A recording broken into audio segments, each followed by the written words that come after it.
या मालिकेचे पूर्ण एपिसोड्स पाहण्यासाठी ZEE5 ऐप डाउनलोड करा। राजपूत बड़ी तादाद में जाकर अकबर से मिल गए हैं, इसलिए हमें हमारी फौज का कड़ा इंतजाम करना चाहिए और कोई भी सुराग नहीं छोड़नी चाहिए। ये कोई मामूली जंग नहीं है वज़ीर आला, ये जंग हिंदुस्तान के तख्त का सरताज चुनेगी। तिकडे बाप बेटे मोगली सत्तेच्या 60 मारीत गुंतले असतील आणि त्याच वेळी आपण दख्खनेतलं मोगलांचं मुख्य ठाणं मारू, बुरहानपूर। बादशाह सलामत, पिछले 5 दिनों से संबा रायगढ़ में नहीं है। क्या कहा? जी बादशाह सलामत, एक पुख्ता खबर आई है कि संबा सूरत पर हमला बोलने की फिराक में है। अहो, देवाच्या काठीला आवाज नसतो, पण त्याच्या काठीचा तडाखा काकर खानला नक्की पडणार। त्याच्या पापाची सजा देणारा नक्कीच कोणीतरी येणार।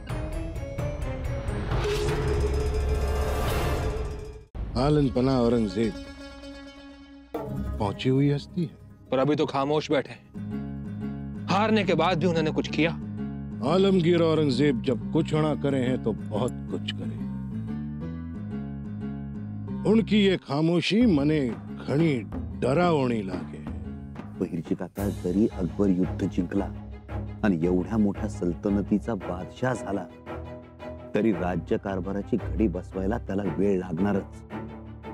हीच संधी साधून जास्तीत जास्त मोगल मुलूक आपण स्वराज्याला जोडून घेऊ। तुम्हाला काय वाटतं, औरंगजेब एवढ्या सहजासहजी हार मानल?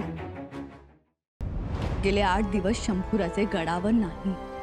गेले 8 दिवस म्हणजे कोणाला काहीच माहित नाही, कुठे आहेत कुठे नाहीत, कोणासोबत आहेत, काही कळायला मार्ग नाही।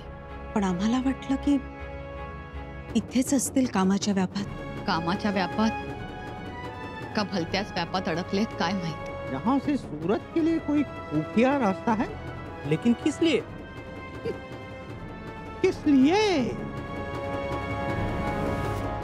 आप बहुत बड़े व्यापारी हैं, आपके पास माल भी बहुत है, लेकिन मुझे ये बताओ, आप सूरत जो 84 बंदरों का जहां व्यापार होता है वो छोड़कर आप यहां क्यों आए?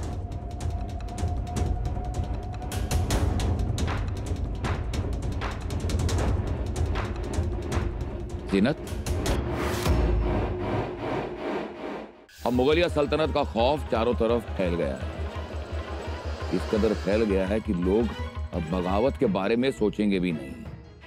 शहजादा अकबराचा पराभव झाला, तो पळून गेला, त्यामुळे त्या औरंगजेबाचा चेवा अधिकच वाढलाय। त्याने देवळा मठ पाडून टाकण्याचा आदेश दिलाय। हिंदूंना कोणाकडे जायचं, त्यांना आता कोणीच तर आता उरला नाही।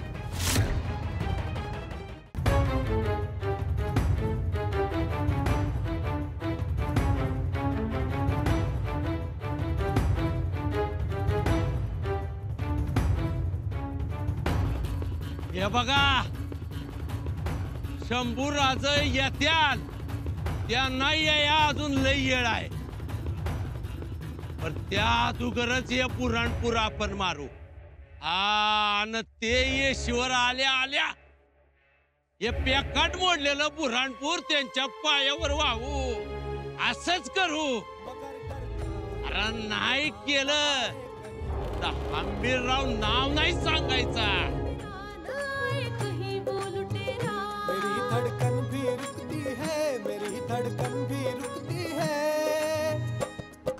पुराना मौज में झूमे, पुराना मौज में झूमे, पुराना मौज में झूमे, पुराना मौज में झूमे, पुराना मौज में झूमे, मौज में झूमे, मौज में झूमे, पुराना मौज में झूमे, पुराना मौज में झूमे। हमारा हो मेरे कातिल, तेरे बिन मर न पाएंगे। खफाना हो मेरे कातिल, तेरे बिन मर न पाएंगे। जिसे आना है वो आए, हाँ जिसे आना है वो आए। पुराना मौज में झूमे, पुराना मौज में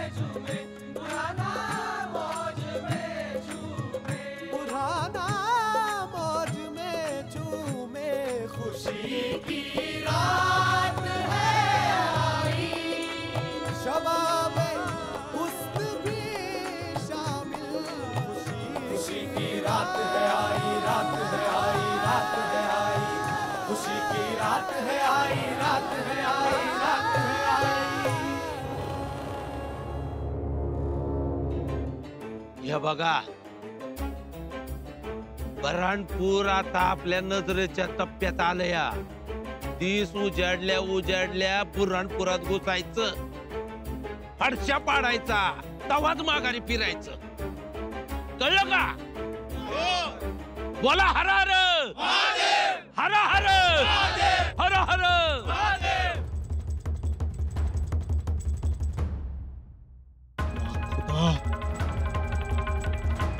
हुजूर, हुजूर, हुजूर!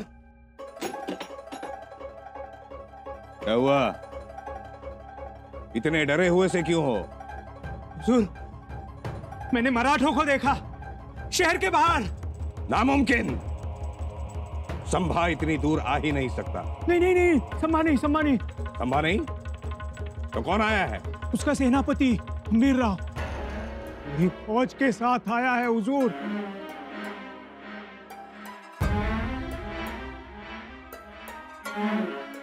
जब गीदड़ की मौत आती है तो वो शहर की ओर भागता है. आज मराठों की बुरहानपुर में आखिरी रात. मारो! हर हर महादेव.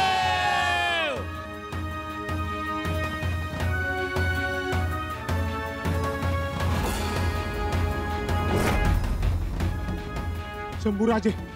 शंभूराचं काय? शंभूराजे कागरखान्यासमोर आलं. काय? आपलं तर त्यांचं सैनिक भिडलं एकमेकाला. मोठी जंग सुरू झाली आहे. पण हे जे भेटलात त्याच्यात घरच्यांना न सांगता किती वेळा भेटला? ते सिक्रेट आहे, अजून सिक्रेटच राहू द्या. सगळ्यात जास्त खर्च हा टिश्यू पेपरवर होता. हातात आहे. आणि तिला फोन न करता, कारण ती फोनवर असते म्हणून तिला खालूनच हाक मारते, ए मनीषा. डब्बेवाला असं कळलं तर असं वाटलं की डब्बावाला कोणी विचारलं तर काय सांगायचं. माझे मिस्टर डब्बेवाले, ते बोलायला जरा अवघड वाटायचं. बरोबर. नंतर मी टीव्हीवर इकडे तिकडे बघितले, त्यांची खूप म्हणजे मला सगळे अप्रिशिएट करायला लागले की अरे वा छान. वा माझा अभिमान वाटला मला तेव्हा. मला चांगलं वाटलं की अरे डब्बेवाले तर छान. फक्त दागिन्यांवर लोन घेऊ, आता आपल्याला गरज आहे की. अगं पण असे किती दागिने आहेत आपल्याकडे, एवढं नाही काय होणार.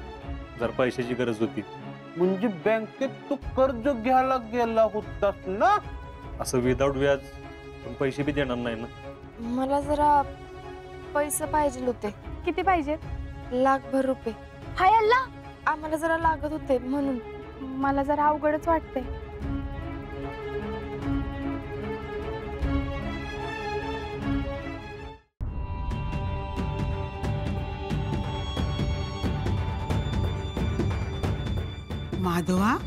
माधव लग्नात तयार होतलो. लग्नाची तयारी ठेवा. येवा अण्णा गेले मा? गेले.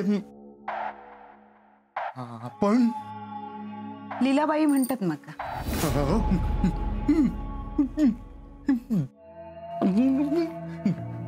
पाणी पहिलीच येळ. नाही, रोज पाणी पित.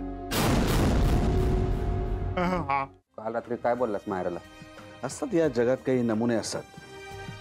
त्यातला एक नमुना आमच्या घरात आहे आणि एक नमुना इथे ऑफिसमध्ये. मायरा नमुना. अंजली, अंजली घरला चल. आधी मी माझ्या हातातलं काम संपवते आणि मग येते. बघ, तुला काय पाहिजे सांग, आणून देतो. पण हातात एक दमडी मिळणार नाही तुला. सूरजला बी जमते आणि वहिनींनी लगेच ऐकलं. आपण बी जरा असंच कडक बोलायला पाहिजे. मी भाजी खाणार नाही. लाडू सुद्धा जी भाजी देऊ ती गप्पपणे खातो. तुम्ही कशाला नाटकं करता? जेवा गपचूप.